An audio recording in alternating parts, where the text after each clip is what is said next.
I wasn't supposed to touch anything in that room. Not the scarves still folded in the drawer, not the perfume bottles still half full, and definitely not the velvet pouch tucked neatly beneath the vanity. But something about that pouch felt different, like it had waited for someone to find it. So I picked it up. Just to dust. Just to move. Just to be useful. That's what I always tell myself before I make a mistake. The necklace inside wasn't loud. It didn't scream wealth or power. It whispered.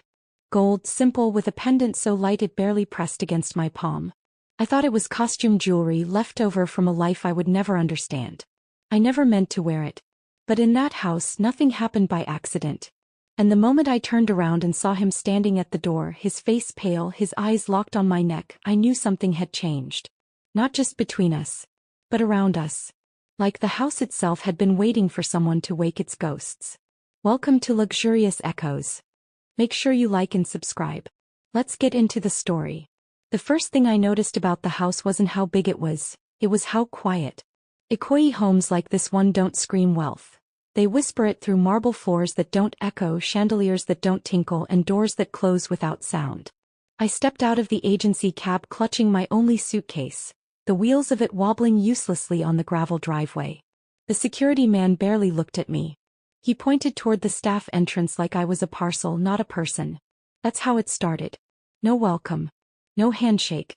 Just my name scribbled into a ledger and a house that swallowed me like I was never meant to be remembered.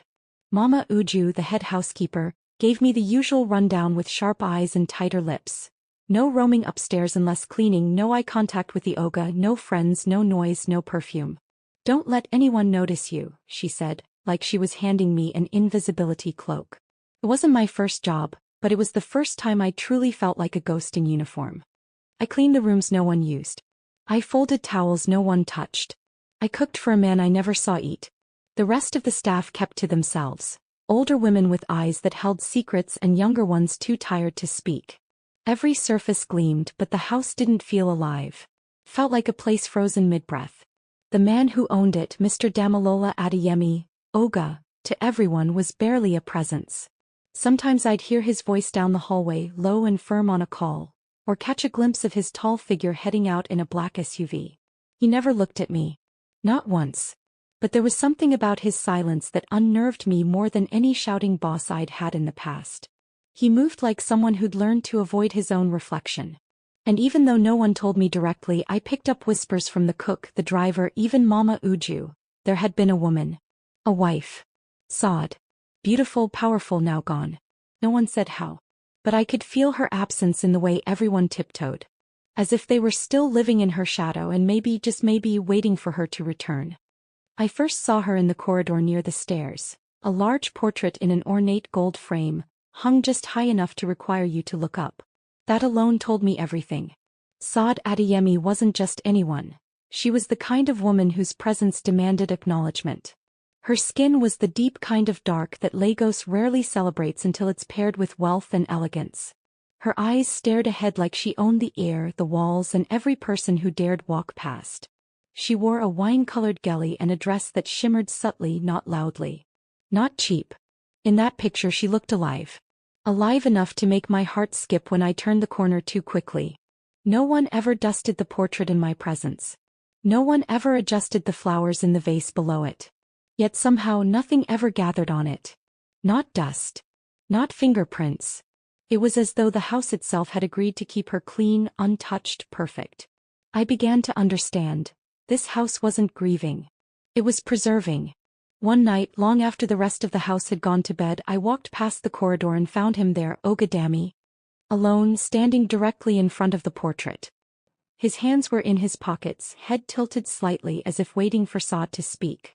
I froze before he noticed me, but something about the way he looked at the painting. It didn't feel like love. It felt like guilt. Or maybe anger. The air was thick, like it could hold secrets if you listened hard enough. I backed away slowly, not daring to make a sound. But from that night on I began to look at the house differently. It wasn't just rich, it was haunted. Not by ghosts but by memory. I began to move more carefully, speak even less, as if worried I'd offend her spirit. Because somehow, even in death, Saad Adeyemi remained the most powerful person in that house.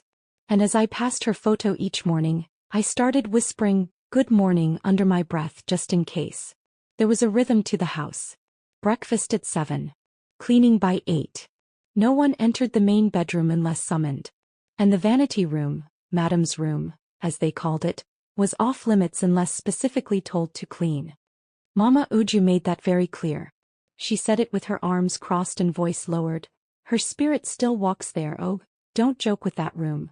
I thought she was being dramatic until I opened the door one afternoon to air the space out and immediately felt a chill that had nothing to do with the air conditioner.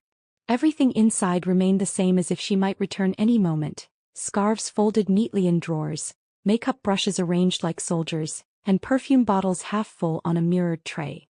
It was more than eerie. It was sacred. But sacred things also tempted you. That room whispered questions into my ear. Who was she really? Why did she leave everything behind? I shut the door quickly like I was afraid of being caught even though no one was there. There were cameras in that hallway.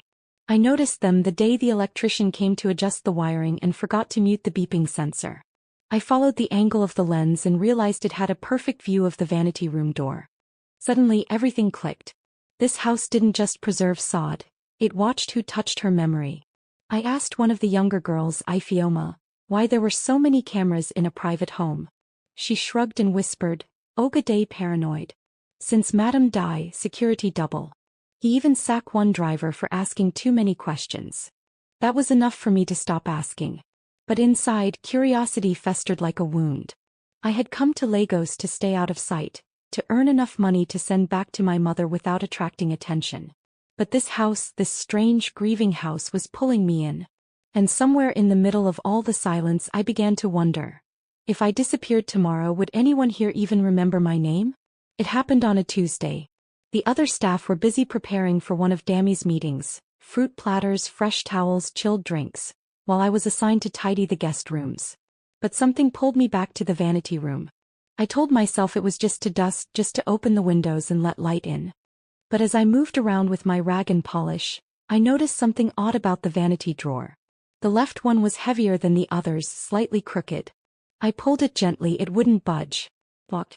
I paused. That's when I remembered the key I had found a week ago, taped under a side drawer in the guest room.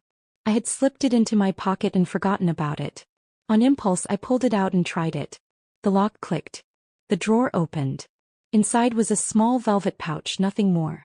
I opened it and found a gold necklace, simple and understated with a tiny circular pendant. Not flashy. Not fake.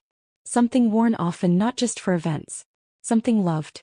I held it in my hand, marveling at how warm the metal felt despite sitting in a drawer. Then I heard footsteps down the hallway.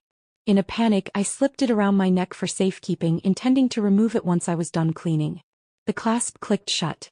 I rushed to close the drawer and relock it. My hands were sweaty. My heart pounded. I didn't hear the door open behind me. I didn't hear the footsteps stop. I only heard one word said in a voice that sounded like it had seen a ghost. Sod. When I turned around, he wasn't moving. Mr. Dammy stood there in the doorway, frozen. His eyes weren't on my face, they were on my neck. On the necklace. His lips parted, but no sound came out at first. And then he whispered her name again, like a man cursing and praying at once. Sod. I raised my hands, panicking. Sir, I didn't mean to, it was in the drawer, I was going to put it back. But he didn't respond. He stepped forward, slowly, like he couldn't trust what he was seeing. His face lost all color, and for the first time since I arrived in that house he looked at me. Not through me. Not around me. At me. And it wasn't me he saw. It was her. I wanted to yank the necklace off, but my fingers fumbled. I felt small. Exposed. Like I had committed an unforgivable sin. Then just like that his expression changed.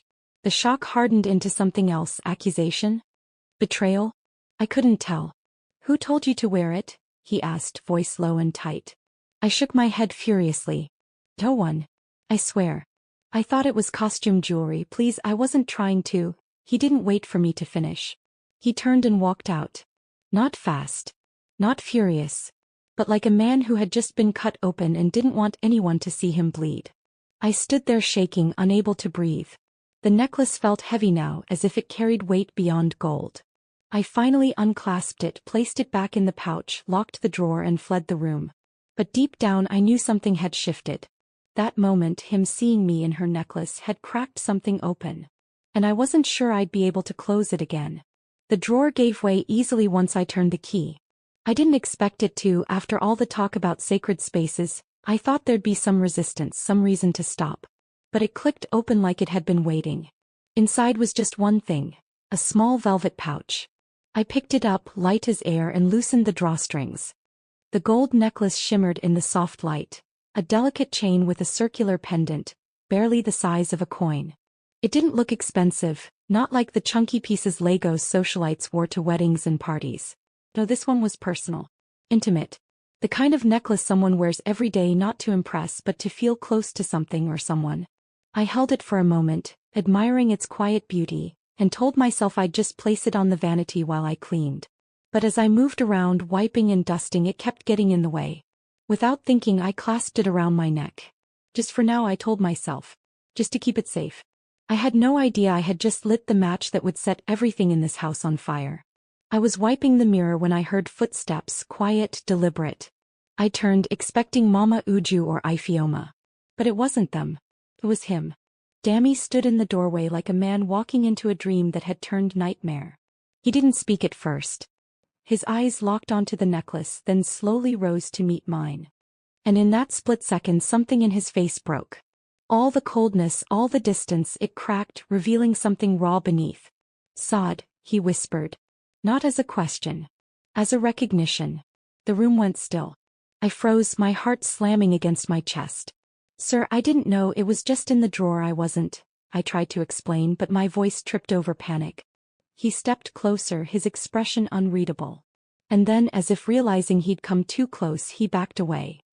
He looked at me like I had defiled a grave.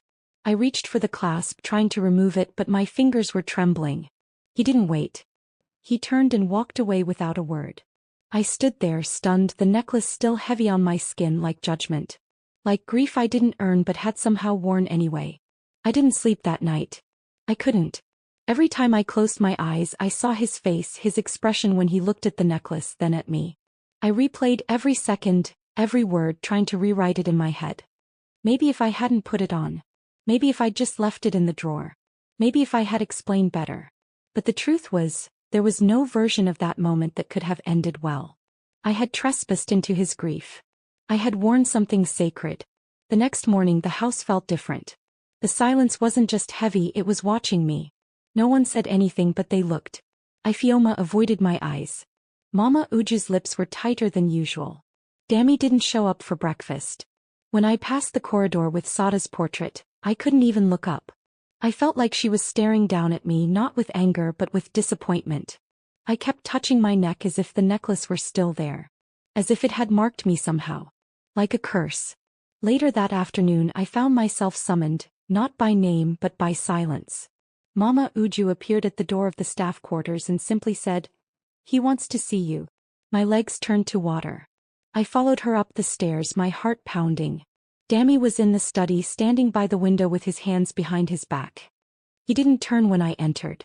"Where did you find the necklace?" he asked, voice low. "In the vanity drawer," I replied, my voice barely above a whisper. "I didn't know it was hers. I thought it was." "Did someone tell you to wear it?" he cut in. That question chilled me. Not why I wore it. Not how I found it. But who sent me. "No," I said quickly. "No one told me. I just..." He turned then, slowly, eyes scanning me like he was reading a threat in my skin. "It's been missing since before she died," he said. I blinked. Missing? She always wore it.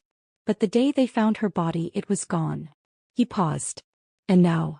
Here you are." I opened my mouth, but nothing came. I had no words to explain what I didn't understand myself. Chief Mrs. Mornike Adeyemi arrived that same evening, unannounced but expected. The entire house shifted the moment her car pulled in, like we all straightened our spines at the same time.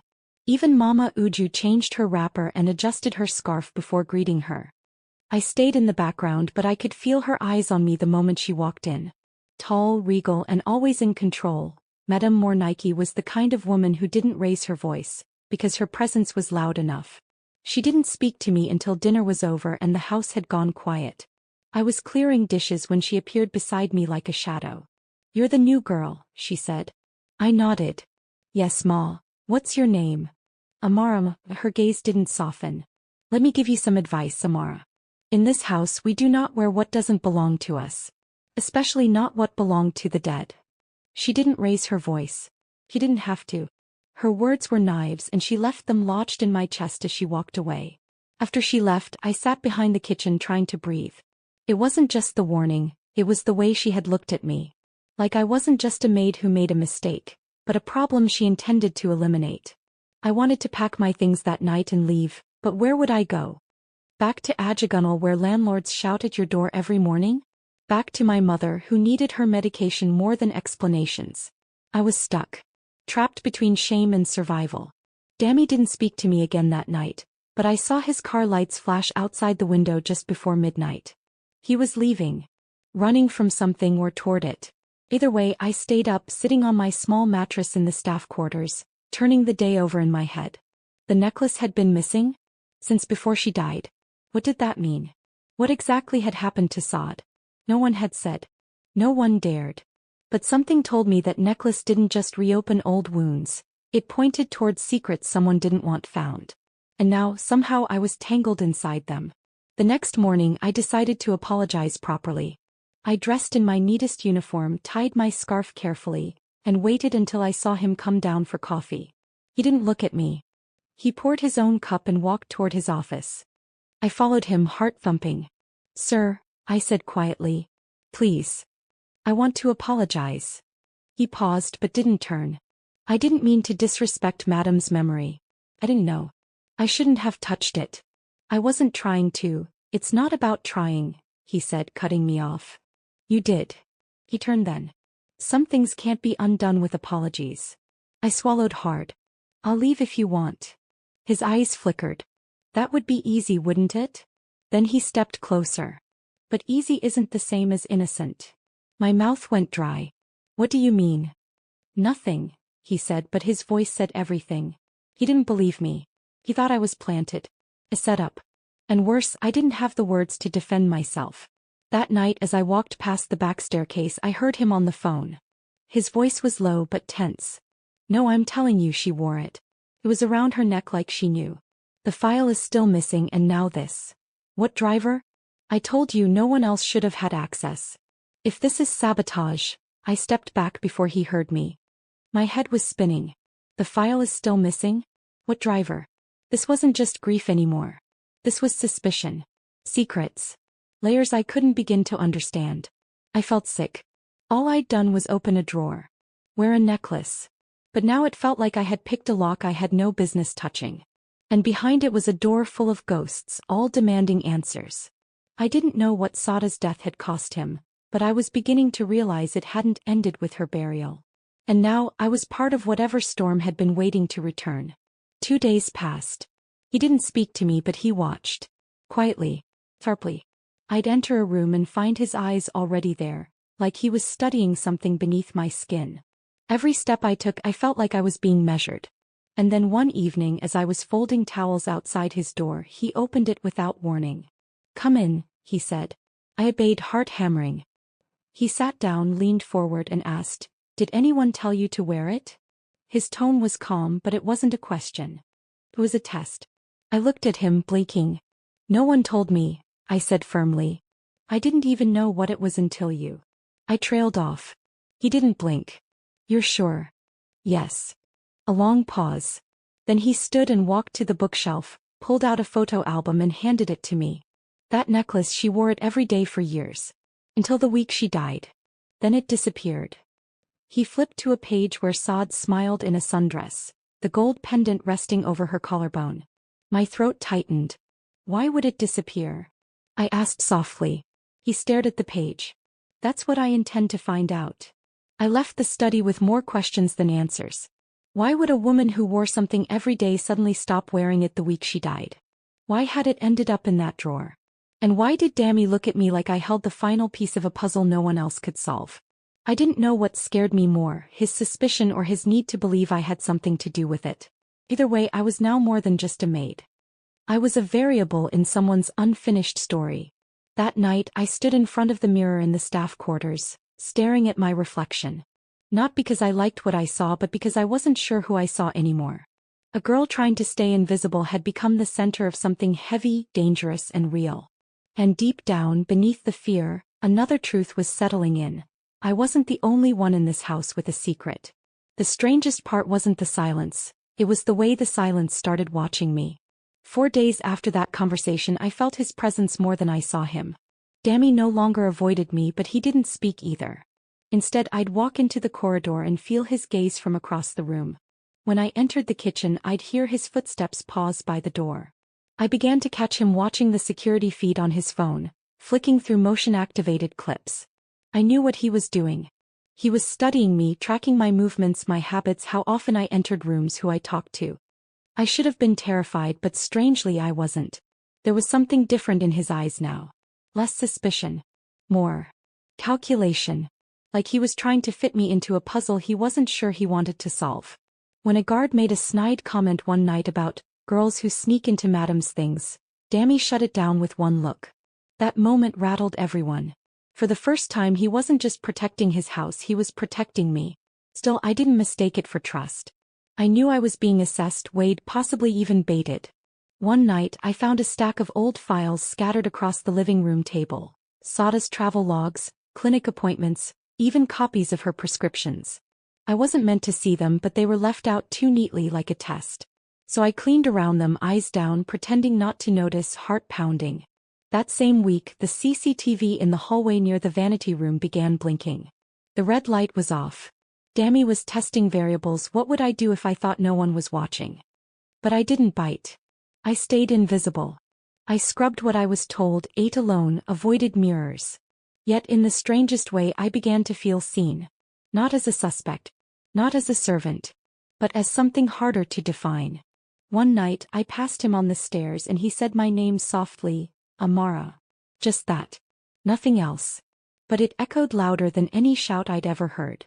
It wasn't affection. It wasn't threat.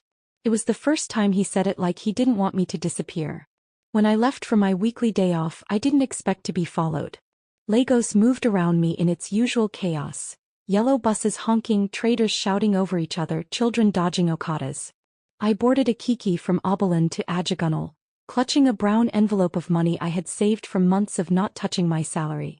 My mother was waiting, wrapped in her old ankara, looking thinner than usual but still trying to smile.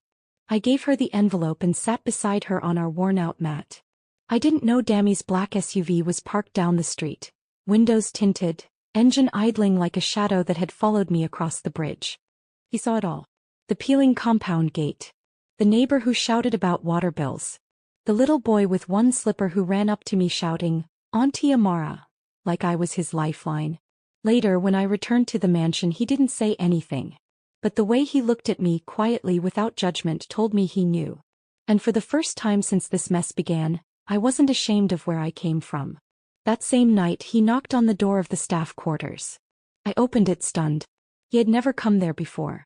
"You didn't steal that necklace," he said. Not a question. A statement. "No," I replied, voice low. "But you're hiding something," he added. I didn't respond. What could I say? That I wasn't even using my real surname? That I had fled from a court case in Enugu tied to a powerful man with more money than morals? That the truth could ruin the fragile peace I had finally carved for my mother and me? So I said nothing. And he didn't push. Instead he leaned against the doorframe and whispered, "For what it's worth. I'm sorry you had to learn Lagos this way." Then he left. And I sat there on my thin mattress, shaking not from fear, but from the terrifying realization that someone who had every reason to hate me had just shown me kindness. It was more dangerous than anger. Because kindness demanded I see him differently too. I found out about the private investigator by accident. I was dusting the hallway outside Dammy's study when I heard a voice on speakerphone. "We found the driver, sir, the one who left after Madam's accident. He's willing to talk for a price." My heart froze. I leaned closer, careful not to make a sound. "He said the last time he saw her alive she was arguing with your brother. There's also mention of a file. Something she had been documenting. But it's missing." Dammy said nothing for a while.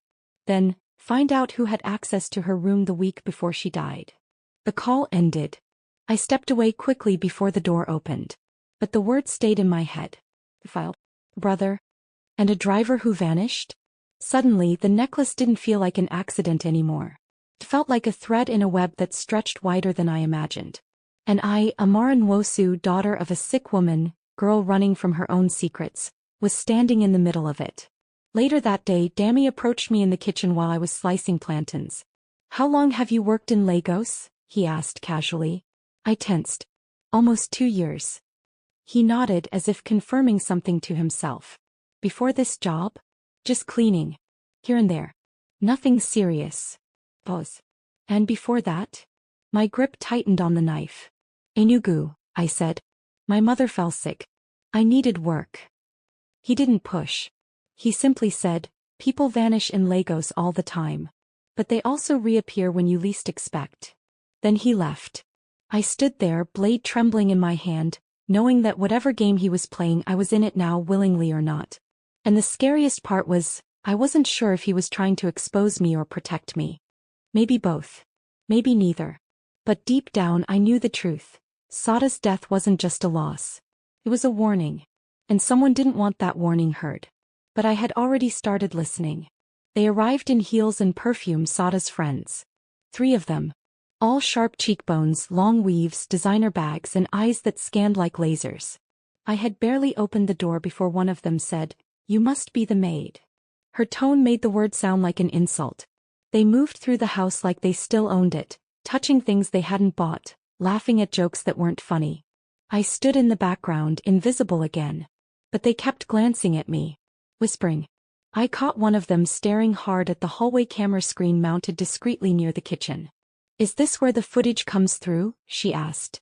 My stomach clenched. "What footage?" She smiled coldly. "Nothing. Just wondering." Later, as I passed the guest lounge, I heard one of them say to Dami, "You're not thinking clearly. She's not Sod. She's not even close." Another added, "She wore the necklace." On camera. "You let her stay." Dami didn't reply. But I did. In my heart. I told myself, let them talk. Let them sneer. I didn't come here to replace Sod. I came to survive. But now. I was beginning to want more. After they left, Dami didn't say a word. He stood on the balcony for hours, arms folded, staring into the night. I passed him once carrying folded laundry and he didn't move. But when I reached the top of the stairs, he spoke without turning. She didn't have many real friends. Just people who liked being near power. I paused. "They don't like me," I said. "They're not supposed to," he replied. Then he turned. "But that necklace. Someone accessed the feed. They saw you before I did." My mouth went dry. "Why would anyone care?" "Because Sod knew things," he said. "And some people think you might know them too." That terrified me more than anything. Because I didn't. Not yet. But what if I was meant to? What if this whole thing, me, this house, that necklace, wasn't coincidence at all? What if someone wanted to stir the dust and used me as the broom? I didn't sleep that night. I lay awake, staring at the ceiling, thinking of Sada's smile in that photo. And wondering what she had died trying to say. The blog post hit like lightning. It started with a whisper on Twitter. "Maid or mistress? Billionaire's domestic staff spotted wearing late wife's jewelry." Then came the pictures, still frames from the CCTV, leaked without context. One showed me walking down the hallway, the necklace shining against my uniform collar. Another, grainier, showed Dami standing in front of me, face pale, eyes haunted. The internet exploded. Comments rolled in by the thousands. "This is why you can't trust help. She's definitely sleeping with him. How can a maid wear the late madam's things? Disgraceful." The staff began treating me differently. Eyes narrowed. Conversations stopped when I entered. Even Mama Uju grew cold. "You brought too much attention," she hissed one morning. "You should have left when you had the chance." But where would I go?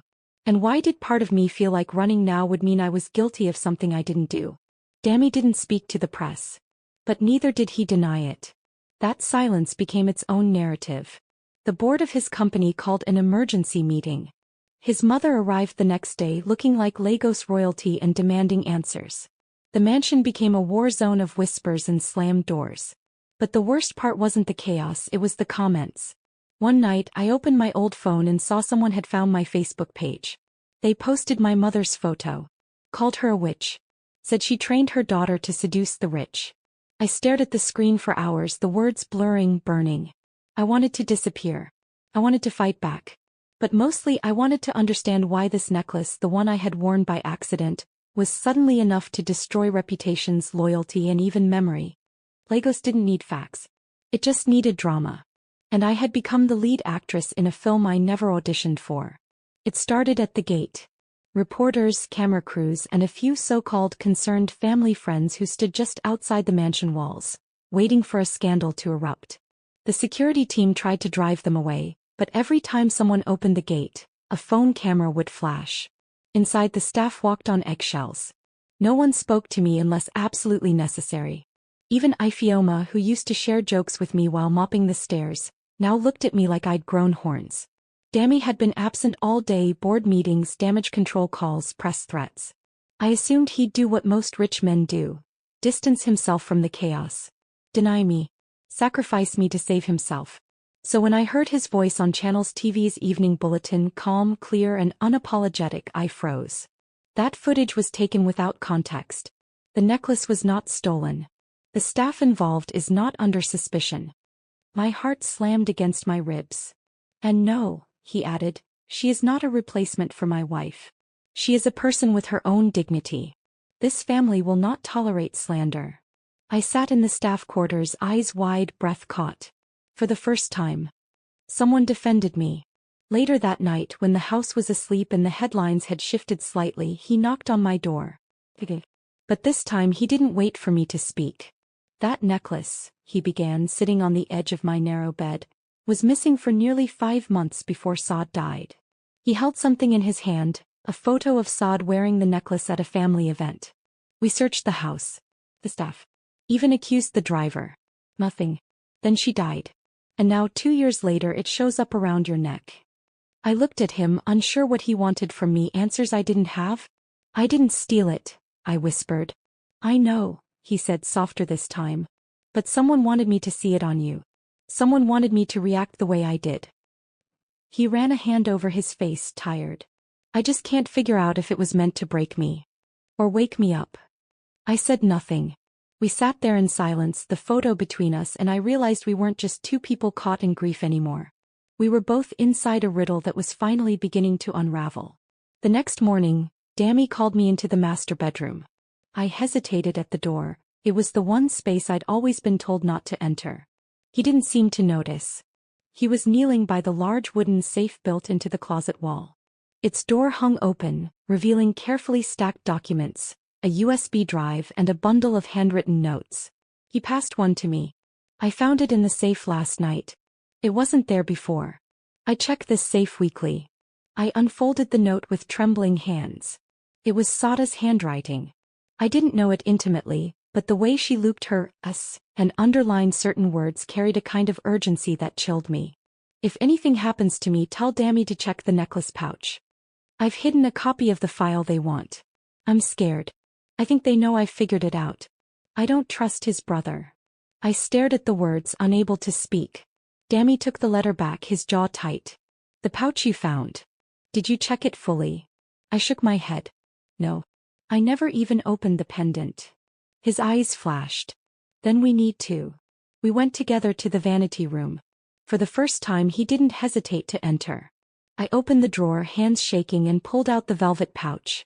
Dammy reached for the pendant gently, pried it open with a tiny click, and inside was a micro SD card, no bigger than a fingernail. This is it, he murmured. This is what they've been hiding. We didn't say much after that. He took the card to his study, locked the door, and didn't emerge until hours later. When he finally did, his face looked drained. It's a log, he said. Saad kept records, voice notes, receipts, even photos. She was investigating fraud in the company. Illegal offshore transfers. Links back to my brother. And, he hesitated, to my mother. I blinked. Your mother. She knew. She didn't stop it. She helped cover it. I sat down slowly. The weight of that truth nearly knocked the air from my lungs. Saad was trying to protect me, he whispered. They made sure she didn't succeed. The necklace hadn't just been jewelry. It had been Sada's last attempt to speak. And somehow I had become the voice she left behind. The day after the discovery, Mama Uju found me in the laundry room and closed the door behind her. "You don't belong in this story," she said quietly.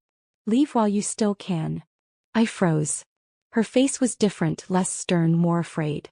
"I saw someone in the vanity room that week. A man. Late at night. He wasn't staff. I didn't say anything because people who talk too much don't last in places like this." I swallowed hard. "What did he do?" "He placed something inside the drawer. I assumed it was Dammy. But now I'm not sure. That necklace. Maybe it was never meant to be hidden. Maybe it was meant to be found. By you." I felt the air shift. "You think someone planted it?" "I think someone wanted you to wear it," she said. "To trigger Dammy. To distract him. Or destroy him." My mind raced. Who would go that far? Who would manipulate grief like that? "Why tell me now?" I asked. She looked at me with tired eyes. "Because they're watching you again. And you need to stop acting like this is just about a necklace. Zwarmar. You're in the middle." That night, Dammy called a family meeting. It was quiet, private, but full of tension so thick it made the chandelier seem heavy. His brother, Tunji, sat with his arms folded, wearing a smirk too confident for someone innocent. Chief Mrs. Mornike arrived in full lace, her face unreadable. Dammy laid the file on the table. "These are Sada's recordings," he said. "She kept them because she didn't trust anyone. Not even me." He looked directly at his mother. "I know everything now." For a moment no one moved. Then Tunji scoffed. "So you believe a maid found a memory card your wife supposedly hid before dying? That's the story." But Dammy didn't flinch. "You tried to move money through shell companies. Saad found out. You threatened her." Tunji laughed, but his hands twitched. "You're reaching." Dammy pushed a button on his phone. Sada's voice played, clear, frightened, recorded just 2 days before her death. "If anything happens to me," Tunji was the last person I spoke to. He was angry. Said I was ruining everything. The room fell silent. The smirk faded. And for the first time I saw fear in Tunji's eyes. The morning after the confrontation I knew it was time. I couldn't keep hiding behind fake names and partial truths. Dammy had laid everything bare. Now it was my turn. I found him in the garden, staring at the fountain Saad had once designed. "There's something I need to tell you," I said, voice steady. I told him everything. About the case in Enugu. The powerful politician. The assault I had witnessed but been too scared to testify about. The threats. The cash envelope I took to disappear. The agency that gave me a new name and buried the rest. "I didn't steal," I said. "But I did run." He didn't interrupt. He just listened, and when I was done he let out a long breath. "So you were never meant to be here either." I nodded. "I was supposed to vanish." He turned to face me. "But you didn't. You're still standing." It wasn't pity in his eyes. It was something harder.